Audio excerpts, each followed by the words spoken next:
नमस्कार शेतकरी बंधूंनो, आज आपण आलो होतो ऊसच्या प्लॉटला भेट देण्यासाठी.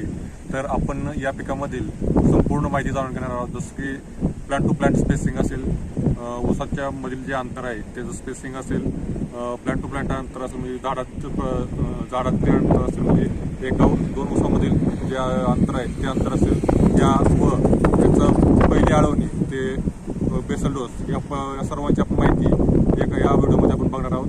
तर आपण चालू करूया. हा पूर्ण व्हिडिओ कसा असेल, या पिकाची संरचना, जे या शेतकऱ्यांनी स्पेसिंग ठेवून प्लॉट नियोजन पद्धतीने केलेला आहे तो पूर्णपणे आपण. ऊस पिकाच्या उगवण, फुटवे, कांडी सुटणे आणि जोमदार वाढ या वाढीच्या प्रमुख अवस्था आहेत. नत्र, स्फुरद आणि पलाश या अन्नद्रव्याची मात्रा वाढीच्या व्यवस्थेनुसार 4 वेळा विभागून द्यावी. मातीचे परीक्षण करून खत मात्रा देणे पीक वाढीसाठी फायदेशीर ठरते. ऊस पिकासाठी शिफारशीप्रमाणे एकरी 8 ते 10 टन शेणखत किंवा कंपोस्टचा वापर करावा.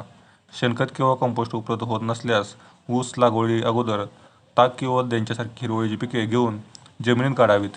याशिवाय कारखान्यातील मळीपासून तयार केलेले बायो अर्थ कंपोस्ट, गांडूळ खत, कोंबडी खत, मासळी खत, हाडांचा चुरा, गळीत धान्याच्या पेंडी तसेच खोडव्यात पाचाते अन्न आच्छादन करणे याद्वारे सेंद्रिय कार्बनचे प्रमाण वाढवता येते.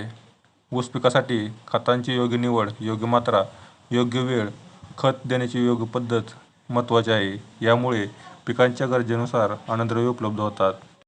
तसेच मित्रांनो, तुम्हाला पुढे दिलेल्या शेड्यूलनुसार तुम्ही या ऊस पिकाचं व्यवस्थापन करू शकता. जसं की खत व्यवस्थापन आणि आळवणीचे व्यवस्थापन तुम्हाला पुढे मी शेड्यूलप्रमाणे दिलेलं आहे.